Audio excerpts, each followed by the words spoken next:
Seguimos con el terror rojo y la guerra de España de José Piñeiro Maceiras. Vamos al tema 1, que es el noroeste, la estadística oculta, las víctimas galaico-portuguesas del 36 al 52.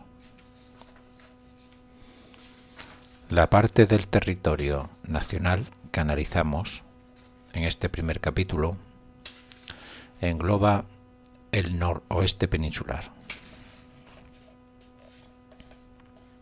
concretamente las regiones de habla gallega, lengua vernácula que se utiliza por el pueblo llano en Galicia, así como en el borde occidental de las provincias de Oviedo, León y Zamora, territorios que desde los primeros instantes de la guerra se adhirieron al movimiento militar del verano del 36. De hecho, el recinto geográfico en el que se ubica esta zona, agreste y feraz, discurre desde la provincia de León, el Bierzo, hasta las playas de la provincia coruñesa, comprendiendo igualmente por el oriente el extremo gallego que linda con el norte de Portugal, Tui y la Sierra de Jurés, donde se refugiaron algunas bandas armadas hasta la inmediata posguerra. Este sector, desde el punto de vista de la geografía física, viene determinada por la importancia de los sistemas montañosos de la península, la cordillera cantábrica y el sistema galaico. La primera ciñe la región por el norte, no lejos del litoral cantábrico, y el segundo lo hace por los límites más meridionales, entrando incluso en la nación portuguesa. En esta zona rica en producciones naturales, por la abundancia de pastos de montaña, bosques y costas, lo que ha propiciado que su zona litoral sea una de las regiones más pobladas de la mitad septentrional del país, poseyendo por ende una gran riqueza en materia económica, con mucho más motivo en los años 30, en que la economía estaba dominada aquí por la industria pesquera, la ganadería, la minería de carbón y la agricultura de montaña. Indudablemente la zona contaba con importantes puertos marítimos. Vigo, La Coruña, Villa García de Arosa, Avilés o Gijón, y desde el punto de vista estratégico militar, el sector debiera considerarse como de primer orden por hallarse en su seno la base naval del Ferrol y sus importantes astilleros. Por lo demás, al hallarse la zona galaica densamente habitada, tal circunstancia le hacía tener una capacidad militar de reclutamiento muy importante. De ahí la importancia bélica y logística que poseía en los años 30 del pasado siglo.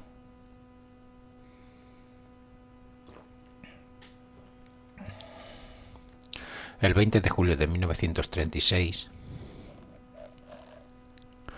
pues los conjurados de la ciudad de La Coruña decidieron asaltar definitivamente el moribundo Estado republicano, deteniendo... A ver, un momento,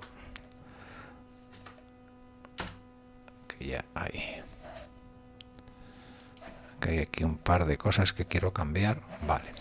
Deteniendo a cuantos jefes y oficiales se mostraban aún contrarios o indiferentes al alzamiento militar, apoderándose de la dirección y el dominio efectivos de la división y declarando el estado de guerra en su jurisdicción, lo que iba a implicar que la rebelión iniciada en el protectorado de Marruecos se extendiera por toda Galicia y gran parte de la provincia leonesa.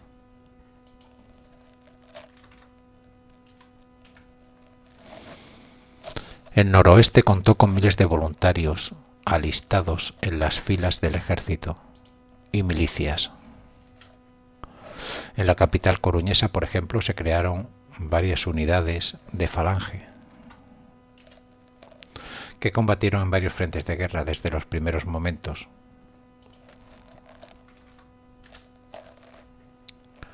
De la guerra civil, siendo la unidad más famosa el Tercio Gallego, que mandaba el comandante Barja de Quiroga, a la cual alude el novelista Camilo José Cela en Mazurca para dos muertos, Lo mismo ocurriría en Pontevedra, en Orense o en Lugo.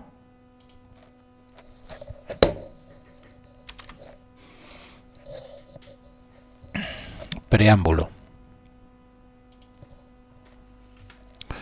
Lamentablemente, el estudio de la persecución de aquellos gallegos que durante la Segunda República, guerra civil y posguerra, profesaron ideologías contrarias a las sostenidas por el conglomerado político del Frente Popular,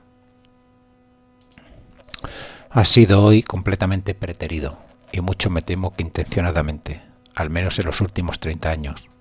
La razón ha de buscarse en la interpretación de aquella época tan turbia, desde una perspectiva galleguista e incluso autonomista, pero dudo mucho de que lo sea desde su consideración imparcial y equitativa. Y ello es así porque los nacionalistas parten de unos principios fundamentales. La autonomía gallega fue proscrita por el alzamiento del ejército a África. En África.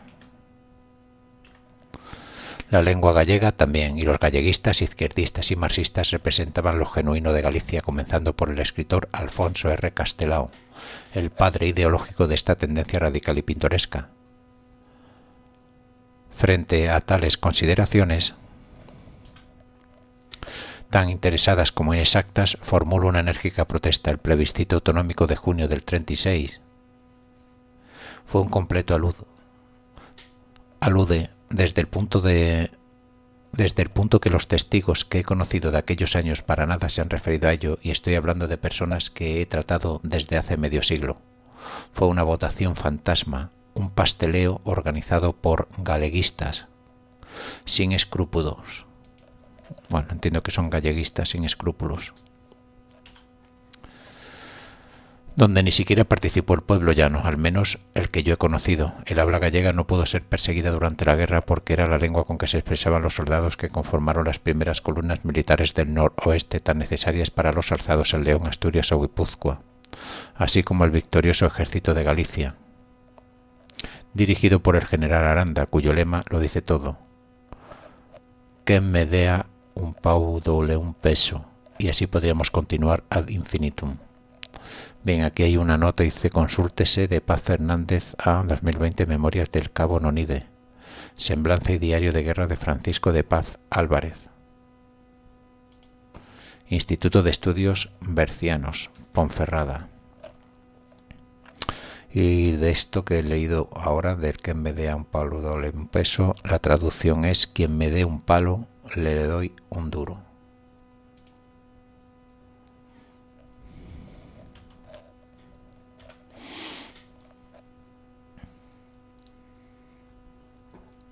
Pues bien, los análisis de la represión relacionada con la última guerra civil en Galicia, mediatizados sobremanera por intereses espurios, han ocultado hasta ahora las víctimas y los desmanes ocasionados antes de declararse el estado de guerra en julio del 36. Los gallegos asesinados fuera de la región durante la contienda, la persecución silenciosa efectuada por las partidas de escapados contrarios al alzamiento, así como el terror soportado por los aldeanos y vecinos de las localidades montañosas hasta prácticamente la desaparición del maquis en 1950. La razón de ello, como acabamos de explicar, únicamente puede obedecer a necesidades políticas y sociológicas de la izquierda regional, más que razonamientos históricos verdaderamente imparciales. Tampoco la represión militar de los vencedores se ha puesto en relación con lo ocurrido en las provincias en que Galicia mantiene identidades lingüísticas, folclóricas, jurídicas y costumbristas, como son Asturias, León y Zamora, donde la persecución efectuada por la izquierda contra sus adversarios produjo en la contienda un martirologio de más de 5.500 personas. Por tanto, seamos ecuánimes. Gallegos eran todos desde el primer paseado de la contienda, el diputado Calvo Sotelo, hasta sus enemigos y asesinos, Casares Quiroga, Condés, Cuenca, etc. Gallegos eran también el socialista Enrique Puente Abuín, el jefe de la motorizada y gestor del flete del Tesoro del Vita, con destino al exilio. También hemos de fijarnos en Agapito García Tadel, y Alfonso R. Castelao, ambos muy camaradas, hasta el punto que el segundo convenció al primero para que los milicianos gallegos de Madrid tuvieran como presidente honorífico de su batallón al siniestro tipógrafo de Viveiro, de filiación socialista, a quien la Fiscalía Militar le atribuía centenares de homicidios y la apropiación de 25 millones de pesetas. Sin olvidar que el centro madrileño de las milicias gallegas funcionó como checa hasta el año 37. Pues bien, gallegos también eran los que pagaron con su vida el no pertenecer al Frente Popular o el no colaborar con las partidas de guerrilleros y bandoleros que asolaron el agro gallego después de terminada la Guerra Civil. Aquí hay una nota, dice: Fernando Bruña Fernández, un vecino de Santigoso que recién llegado a Madrid fue detenido el 21 de julio del 36, seguidamente fusilado. Fuente: Archivo Histórico Nacional.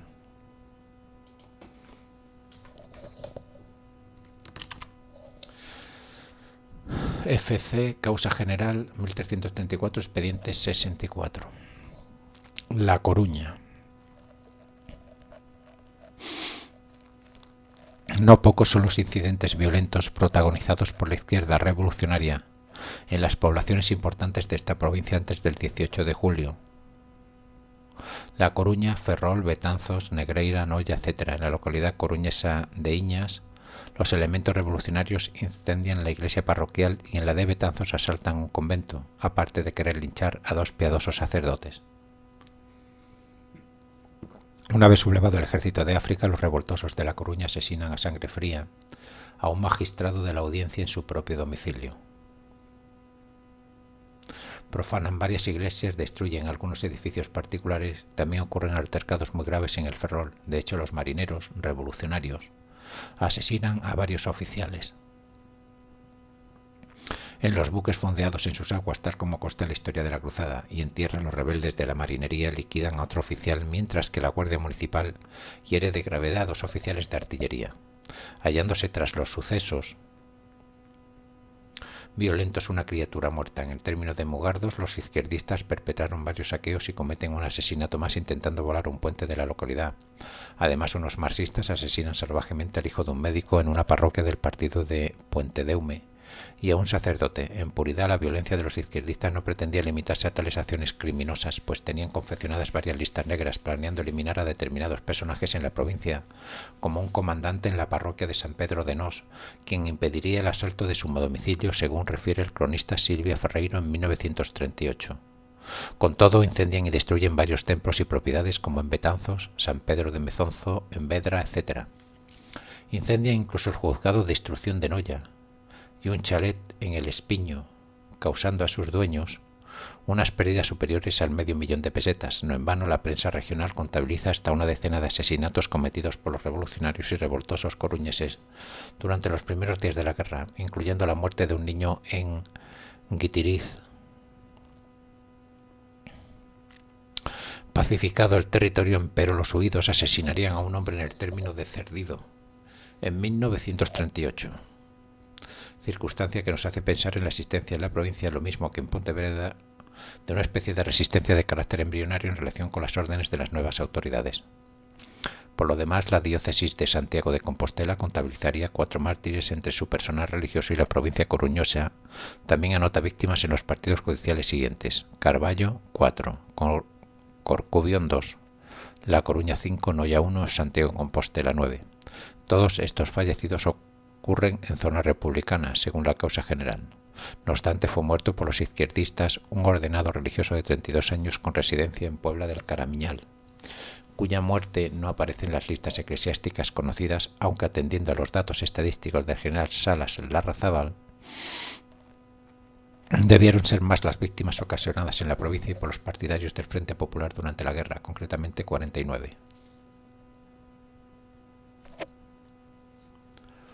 La mayoría de los asesinados fuera de la provincia era gente laboriosa y militar, vendedores de pescado y frutas atrapados en el Madrid republicano, soldados, empleados de ferrocarriles, jueces municipales, etc. Curiosamente, no consta en este listado de fallecidos ciertos famosos como el falangista ferrolano Juan Balás, Premio Nacional de Escultura. o el jugador de hockey Fernando Pita Las Santas. Ni siquiera el hijo militar de la escritora Pardo Bazán, ni tampoco su joven nieto. Todos fueron asesinados en Madrid, los dos últimos tras pasar por la checa oficiosa del gobierno republicano, siendo titulares legítimos del Palacio de las Torres de Meirás. Lugo. Una vez estallado el movimiento, un grupo armado de izquierda quiso terminar con la vida de un oficial de la Guardia Civil en el término municipal de Bóveda, personándose en su domicilio tras pregonar que querían decapitarlo, según informe de la Comandancia de la Benemérita de Monforte fechado en 1939. Afortunadamente no lo consiguieron, pero el 22 de julio un extremista mataría a tiros a un falangista en la citada ciudad de Monforte de Lemos. Aquí hay una nota, dice: el desafortunado se llamaba José Veiga Expósito, se le rindió homenaje póstumo en septiembre del 36. El pueblo gallego, 30 de septiembre del 36, Vigo, página 9. Dejándolo moribundo antes de que el ejército se hiciera completamente con el control de la comarca. No se trataban de sucesos excepcionales, pues en un local socialista de la capital lucense, los registros policiales practicados tras el triunfo de los alzados hallaron una horca entre los efectos de los revolucionarios. Por lo demás, la diócesis de Lugo perdería hasta 8 de sus miembros por causa de la guerra civil, entre ellos un canónigo y 4 presbíteros sacrificados, destruyéndose hasta una docena de templos en el partido lucense de Becerrea.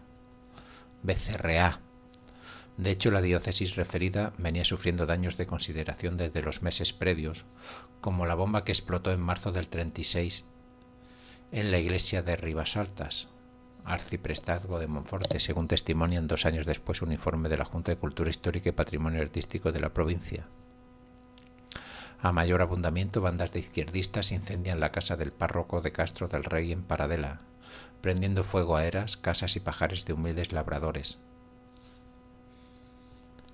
Por último, la diócesis lucense de Mondoñedo, Ferrol, también contemplaría la destrucción completa de 2 iglesias y la devastación parcial de otras 3, con pérdida de todo su ajuar litúrgico. No en vano, la ola terrorista se extendería por la parte litoral de la provincia, quemando las bandas rojas Eras y Pajares en Viveiro, a la par que perseguían ciudadanos por el municipio de Ribadeo, pero también por la zona sur-oriental, comprendiendo el término de San Clodio. Moriría a consecuencia de disparos un falangista de Castroncán en los primeros momentos de la contienda y otro en la comarca montañosa de Caurel, meses más tarde. Además, en lo que respecta a víctimas mortales, la causa general refiere al asesinato de un funcionario lucense de correos en plena guerra civil, y la resistencia armada asesinaría a un número de la Guardia Civil antes incluso de concluir la contienda, cuyo homicida sería liquidado en el 38 por la fuerza pública en la localidad mencionada de Monforte, según apunta el general Aguado Sánchez. Fuera de la jurisdicción provincial, las víctimas originadas por la violencia represiva de la guerra civil serían como mínimo 20 personas, vecinas de los partidos judiciales de Mondoñedo, Monforte de Lemos, Vivero, Chantala, Fonsagrada, Becerrea y Lugo. La mayoría de los asesinados había perdido la vida en Madrid y su filiación política había sido más bien indeterminada, exceptuando los militares de la Falange, que pese a las bajas que sufría, se configuraban como el movimiento político con más ascendencia entre los gallegos emigrantes opuestos al Frente Popular. Mencionar por su importancia la muerte de varios lucenses al intentar pasar hacia la zona franquista.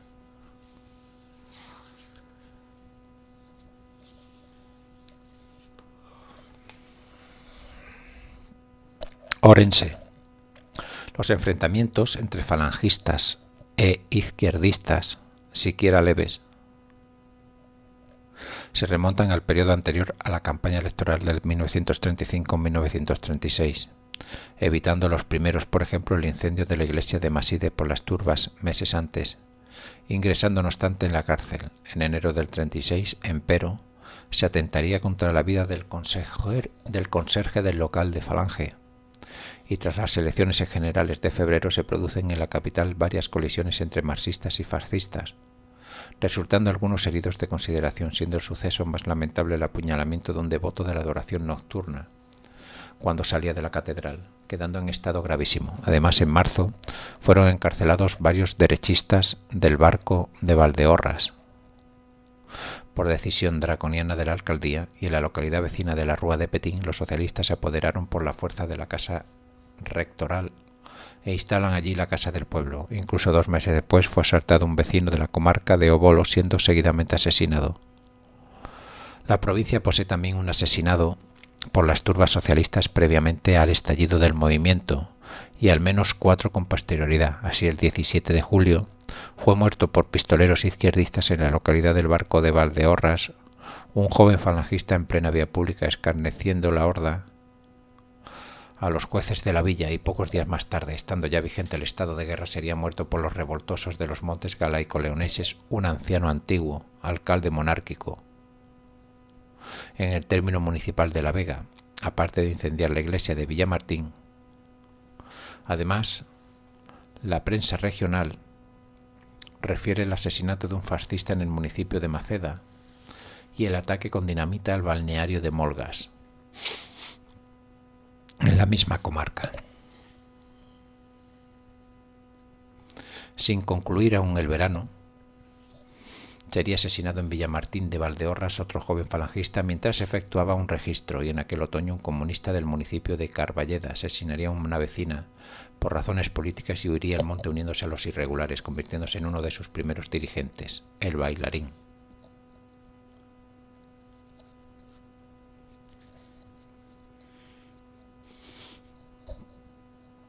Los residentes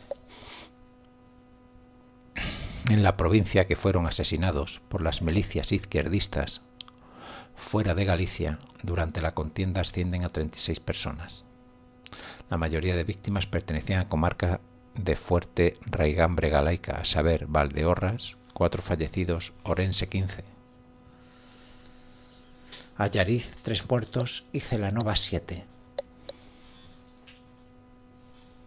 Curiosamente, las otras jurisdicciones con víctimas lindan con Portugal, como son Berín y Bande, territorios dedicados desde antaño al comercio con los portugueses, y que conocieron la muerte de 7 de sus vecinos. La mayoría de los ejecutados lo fueron sin proceso formal previo.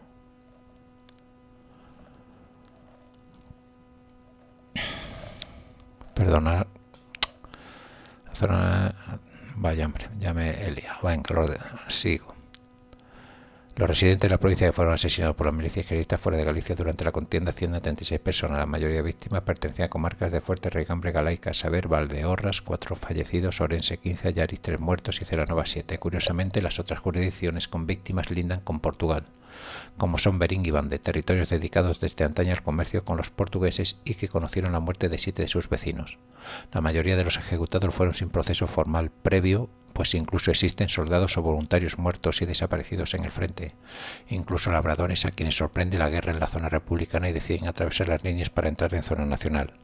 La ideología de los fallecidos suele ser conservadora o indiferente, pero sin militancia efectiva, exceptuando algunos activistas de Renovación Española y Falange, a la que, por cierto, pertenecía uno de los desaparecidos en la estación madrileña del Norte, cuando regresaba para su residencia en julio del 36, enlace del mismísimo José Antonio Primo de Rivera.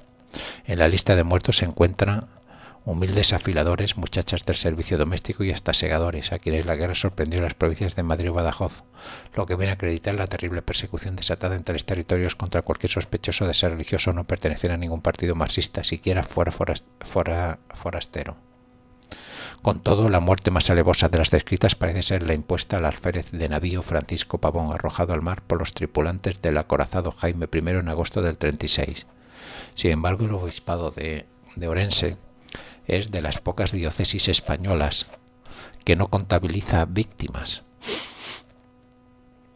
por razón de la guerra civil, aunque sí anota destrozos en sus edificios sagrados. 4 iglesias del distrito diocesano fueron totalmente destruidas con pérdida completa del ajuar litúrgico, y una lo sería parcialmente. Sin embargo, sí se halla en esta relación de asesinados un religioso orensano, caído según las investigaciones municipales en la provincia de Madrid. Se trata del joven salesiano Manuel Borrajo Míguez, natural del hoy nacionalista municipio de Allariz. Detenido el 2 de octubre del 36 en una pensión madrileña, su cadáver apareció al día siguiente en la carretera de Castellón. Pontevedra.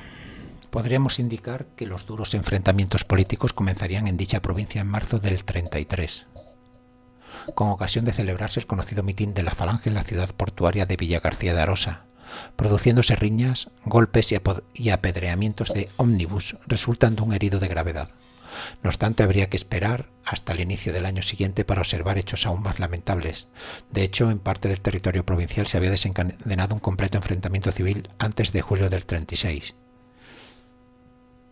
Siquiera fuera una especie de guerra fría de tipo revolucionario, siguiendo los esquemas del general Díaz de Villegas. Así, en febrero de dicho año, sería asesinado en Vigo el falangista Luis Collazo, ciudad donde se atentaría contra varios derechistas pocas semanas después, causando varios malheridos. En abril se asaltaría el local del Partido Radical en la ciudad de Tui. En la capital de la provincia caería muerto en mayo otro falangista, Secundino Esperón, por arma de fuego, tras salir de un bar. Y pocos días después, un derechista más, en el Grove y coincidiendo con la fiesta del Carmen, los marxistas tirarían al mar a varios religiosos. Además, los exaltados también asaltaron varias casas rectorales e intentaron quemar varios templos, como me informaría en 1982 el rector del Santuario de los Milagros de Amil. Testigo de algunas de aquellas profanaciones, en la aldea de Tabeiros hubo un enfrentamiento armado entre falangistas y marxistas en la villa de Cuntís. Se intentaría matar a otro falangista hiriéndolo, y en el concejo de Moraña, los cenetistas prenderían fuego a las propiedades del jefe de Falange. Iniciado el movimiento, los enfrentamientos más reseñables ocurrieron en la zona litoral y en el sur de la provincia. Así, en comarca fronteriza del Partido Judicial de Tui, los izquierdistas resistieron varios días, permitiéndose planificar el terror revolucionario, por lo que huyeron de la ciudad 50 religiosos portugueses residentes, quienes cruzaran atemorizados la frontera. De hecho, los rojos asesinaron a un hombre en la ribera del Miño, asaltaron y robaron varios domicilios particulares, incluyendo el Palacio Episcopal de Tui, y humillaron a un clérigo en Mudiño, atándolo a una mesa. Incluso las autoridades descubrieron una horca recién instalada en la casa del pueblo. En Villagarcía de Arosa, las bombas colocadas por los terroristas rojos en las líneas eléctricas ocasionaron la muerte de 2 carabineros y un guardia civil.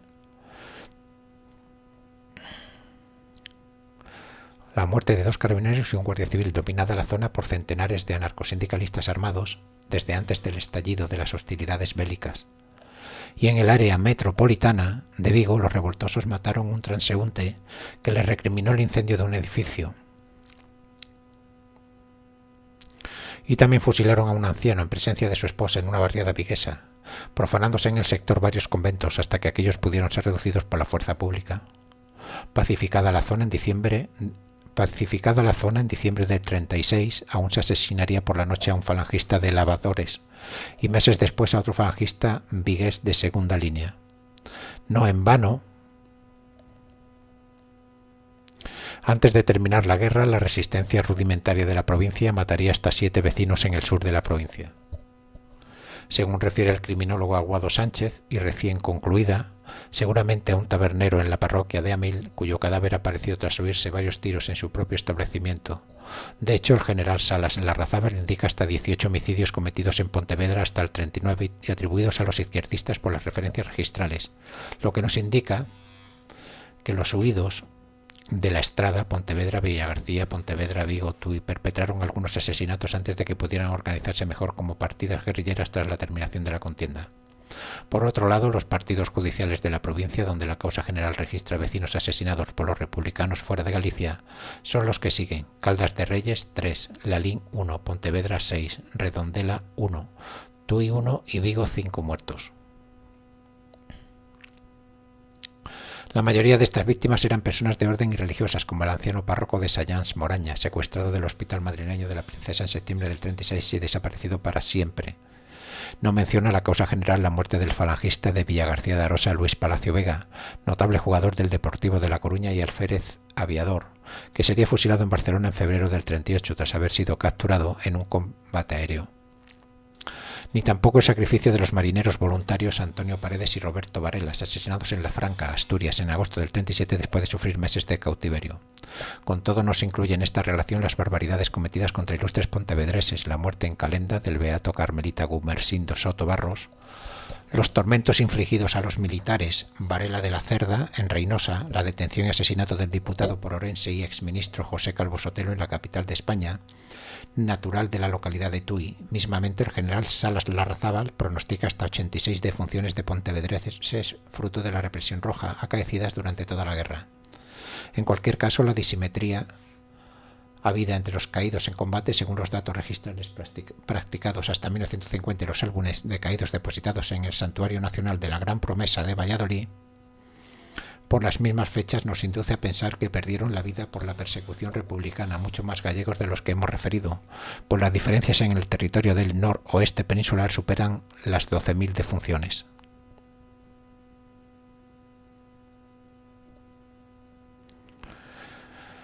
Bien, aquí pone caídos según el registro civil y santuario de la Gran Promesa, Coruña, acción de guerra 865, combatientes y ejecutados 4.342, diferencia 3.477. Lugo, acción de guerra 508, combatientes y ejecutados 3.581, diferencia 3.073. Orense 225, combatientes y ejecutados 2.834, diferencia 2.609 y Pontevedra 679, combatientes y ejecutados 3.607, diferencia 2.928. O sea, entonces, teniendo esto en cuenta, se supone que ha habido mucha más represión, ¿no? Porque si entre combatientes y ejecutados hay 4.342 y según esta acción de guerra son 865, se supone, bueno, sobran 3.477 personas, se supone que entre combatientes y ejecutados, lo que pasa que no lo pone aquí el autor. Bueno, aquí la fuente dice elaboración propia, fuente Salas Larrazábal y de la Cierva. Zona oriental, mismamente las zonas colindantes de León y Asturias, donde se habla la lengua galaico-portuguesa, sufrieron la violencia de las bandas armadas del Frente Populistas desde los inicios del conflicto. Los izquierdistas de Vegadeo y Castropol asesinaron un religioso carmelita en territorio lucense el 29 de julio del 36, siendo enterrado en el cementerio de Vegadeo. No obstante, la progresión de las columnas gallegas salvaría casi toda esta comarca asturiana de la furia izquierdista.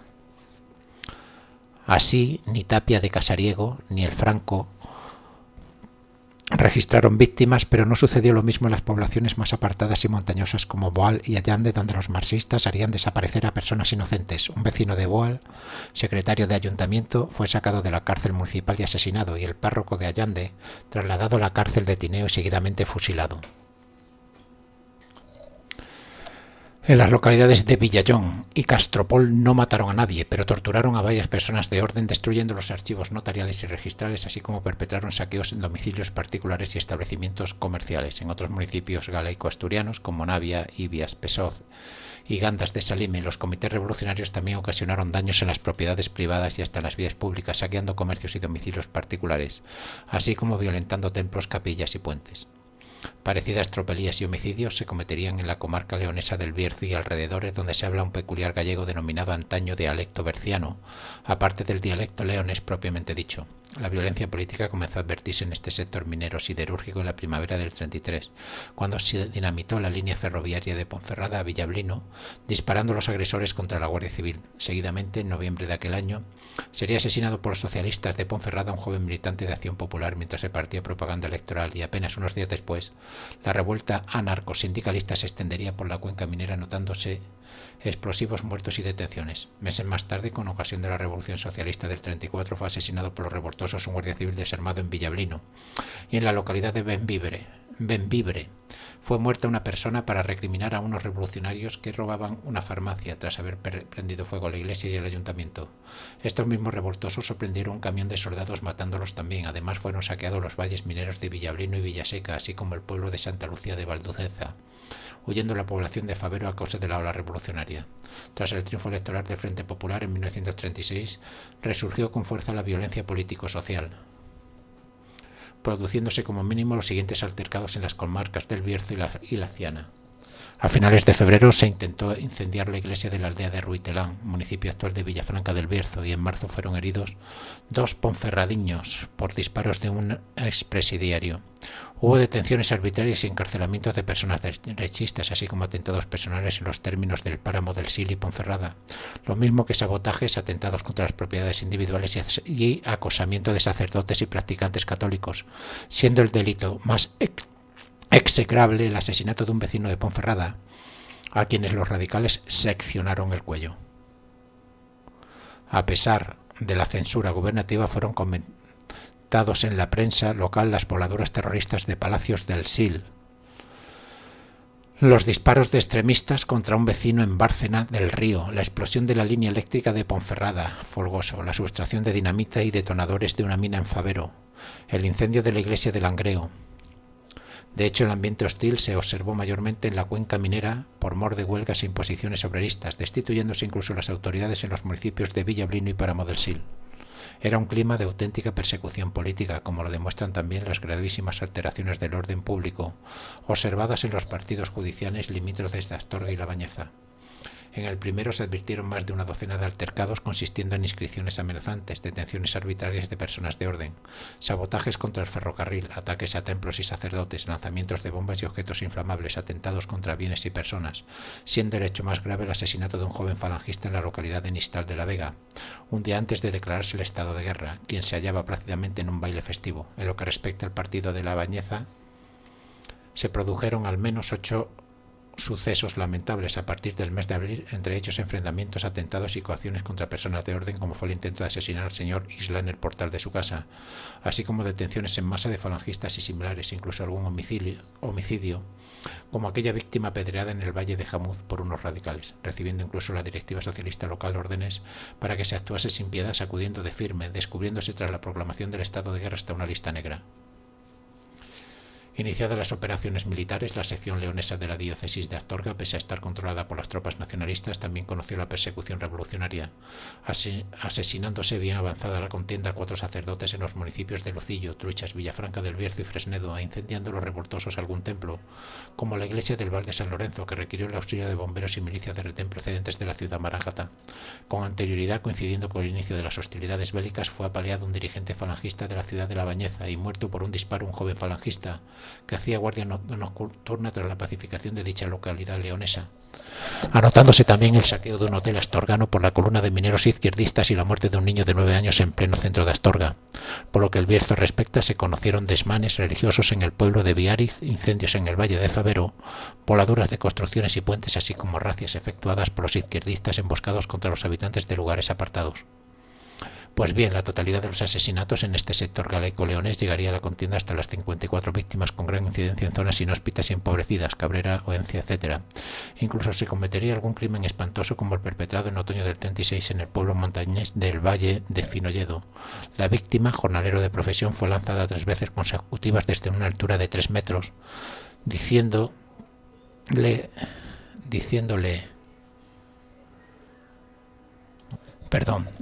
sus captores que eso significaban las 3 caídas de Jesucristo.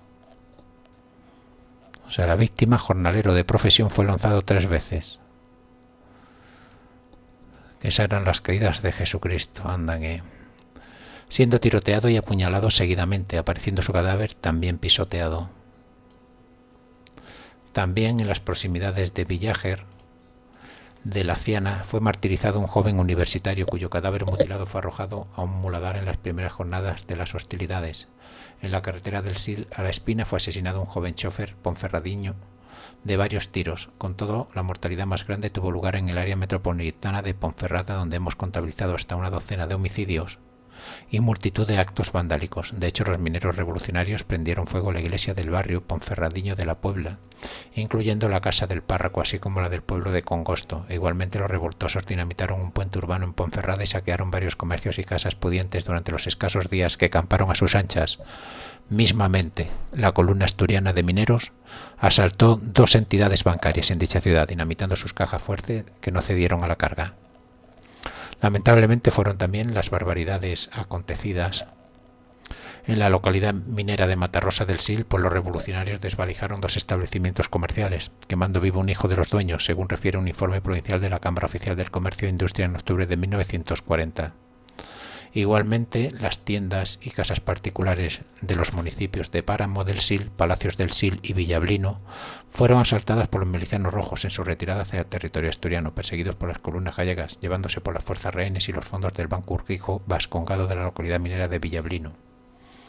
Unas 24.000 pesetas, salvándose los derechistas notorios que pudieron refugiarse en los montes y picachos circundantes.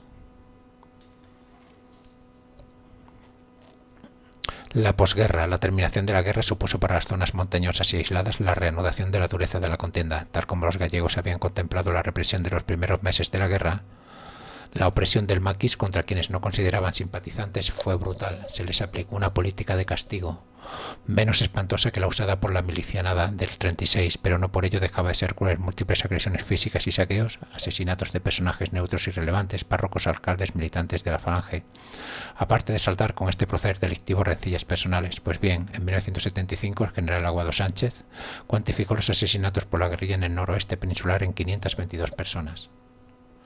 Cantidad a la que hay que añadir centenares de atracos, sabotajes, raptos y apaleamientos perpetrados por las patrullas izquierdistas contra la población civil del sector prácticamente indefensa, cifras que como tales nos acercan al clima de terror que se observó en las comarcas montuosas de Galicia y zonas limítrofes de Asturias, León y Zamora tras la victoria de las tropas franquistas en la península. Como botón de muestra de tal crueldad me permito comentar 3 circunstancias contrastadas: la masacre de menores de edad, la persecución en los límites de León y Lugo y el terror aplicado en las montañas galaico-leonesas. En el primer caso hemos de recordar que en 1942 serían asesinados en el lugar de Morada de Monforte tras robar miles de pesetas 5 vecinos, entre ellos un padre y 2 hijas menores. En 1944 en el municipio lucense de Cervantes serían muertos por los terroristas un padre y un hijo de 10 años, y en enero del 49 sería asesinado un maestro del término pontevedrés de Soutelo de Montes, pese a las súplicas de piedad de su mujer embarazada para que no le hiciesen daño, quien moriría también a resultas de tales delitos. En el segundo caso transcribo un escueto informe del Ayuntamiento de Piedrafita del Cerebro redactado en noviembre del 41. En este municipio han sido muertas varias personas por los rojos criminales huidos, y en tercer lugar refiero las atrocidades cometidas por la partida de Abelardo Macías, alias El Liebre, en el municipio leonés de Carucedo, cuya lengua vernácula es un gallego peculiar, y por la de Mario Rodríguez Losada, alias Langullo, en el macizo central orensano. Con relación a las atrocidades del primer citado, hemos de retroceder al 14 de abril del 39, cuando una partida de guerrilleros antifranquistas irrumpe en el pueblo leonés de Carucedo, próximo a la provincia de Orense, matando a 8 personas, el presidente del pueblo, la mujer de este y la hija, novia del jefe de los citados guerrilleros, Abelardo Macías, y natural del mismo pueblo. También asesinan a otras personas indefensas, como una mujer de 49 años. Pero lo verdaderamente dramático es el martirio soportado por la joven prometida llamada Luisa Cobomoldés, a quien Abelardo le corta los pechos. Además, otra de las mujeres masacradas fue muerta a puñaladas. La razón de tan tremendos homicidios fue debido a la condición de falangista de la novia, por lo que los homicidas de Orense respecta traslado fielmente el escrito por el general Aguado Sánchez en 1973, quien catalogaba algunos de sus delitos como de los más abominables de la época bandoleril. Dice: asesinato del párroco de Cesures Manzaneda, al que degollaron como a una res, le cortaron luego la cabeza para llevarla como trofeo a las aldeas, cuando hacían acto de presencia, abandonándola finalmente en el domicilio de una maestra rural cuando su estado de putrefacción estaba muy avanzado. En dicha provincia gallega, durante la posguerra, fueron asesinados por la guerrilla hasta 5 curas rurales, y en la zona diocesana de Lugo el párroco de la aldea de Seoane, lo que evidencia la fuerte opresión sufrida por los habitantes de las montañas galaico-leonesas. En puridad, toda esta violencia, como los asesinatos perpetrados por Benigno Andrade alias Fouzeyag, no debiera conceptuarse como hechos puntuales fruto de la pasión del momento, pues guardan relación con los cometidos en Asturias durante la dominación marxista o en la comarca leonesa de la Cabrera hasta principios de la década de los 50. De hecho, en octubre del 48, la circular 1-TT de la Comisión Militar del Partido Comunista seguía ordenando la eliminación de paisanos, conducta aún alentada por la dirección del partido, según los documentos desclasificados de la CIA. Con todo, las armas del maquis callarían en los montes del noroeste en la década de los 50, aunque algunos de los bandoleros más temerarios continuó recorriendo las breñas y bosques de Galicia interior, como José Castro Veiga, piloto abatido por la Guardia Civil en territorio lucense en el 65, o el mencionado Mario Rodríguez Pinche, que pasaría a Francia en 1968. Bien, aquí he podido sacar más o menos lo que dice esa circular, no exactamente literal, pero una especie de resumen. Dice: fecha y origen, instrucciones remitidas desde el Partido Comunista Español en el exilio en Francia, el Partido Comunista en Galicia, documento fechado a fines del 48 en copia de la de la CIA. Finalidad política: coordinar y orientar la acción armada y propaganda en el interior, integrando la lucha de las agrupaciones guerrilleras en la estrategia política del partido. Organización y disciplina: instrucciones para crear redes de enlace, células de apoyo, cuadros responsables de la disciplina y selección de comandos, énfasis en la disciplina partidaria y el control sobre acciones armadas, acciones tácticas, recomendaciones sobre sabotaje, comunicaciones, acopio de armas, operaciones de asalto y retirada, así como sobre la necesidad de mantener canales seguros de información y evitar exponer enlaces civiles. Propaganda y legitimación: indicaciones para combinar la actividad militar con campañas de propaganda local, panfletos, mítines clandestinos, movilización de enlaces, procurando ganar base social en zonas rurales y entre el proletariado. Coordinación intergrupos: pautas para integrarse o coordinarse con federaciones guerrilleras regionales, León, Galicia, Asturias, evitar fricciones con otros grupos resistentes, unidad táctica sin perder control partidario. Notas metodológicas y cautelas. En resumen anterior se basa en el expediente CIA localizado en la Rending Room, documento relacionado. No estoy inventando texto, he resumido lo que la CIA recogió en este informe, que actúa como copia de registro de las instrucciones del PC en el exterior. La CIA frecuentemente reunía y archivaba este tipo de comunicación traducido o resumido. El documento de la CIA no es la fuente original del Partido Comunista, esta sería la documentación interna del Partido Comunista, sino la copia de registro que el Servicio de Inteligencia norteamericano obtuvo o analizó. Por eso conviene distinguir texto original del PC a registro CIA.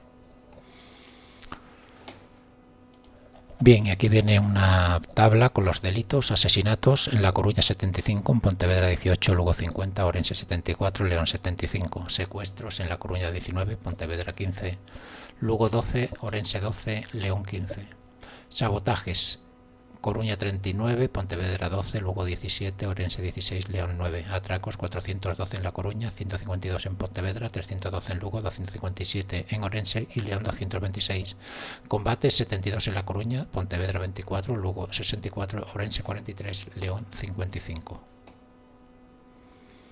Aquí el delito más numeroso en las provincias son los atracos, con cifras muy elevadas, especialmente en Coruña y Lugo. Los asesinatos destacan en Orense 74 y León 75, muy por encima de Pontevedra, que son 18. Los saboteos fueron bajos relativamente, aunque destaca La Coruña con 39, y los combates están equilibrados, con el pico en Coruña 72. En el sector leonés, mismamente, los asesinatos y delitos contra la propiedad fueron habituales por parte de los huidos, iniciándose sus fechorías ya en los primeros compases de la contienda, como sucedió en los municipios de Cascabelos, Candín, Sobrado, Comilón, Carucedo, Benuza, aprovechándose los emboscados de la feracidad del terreno galego-leonés para delinquir sin contratiempos. De hecho, en la comarca de la Margatería dejaron triste recuerdo de sus andanzas, contabilizándose hasta una quincena de acciones delictivas a partir del 37, comprendiendo varios homicidios y asaltos a comercios y casas particulares, así como atracos contra las personas que comerciaban en las ferias.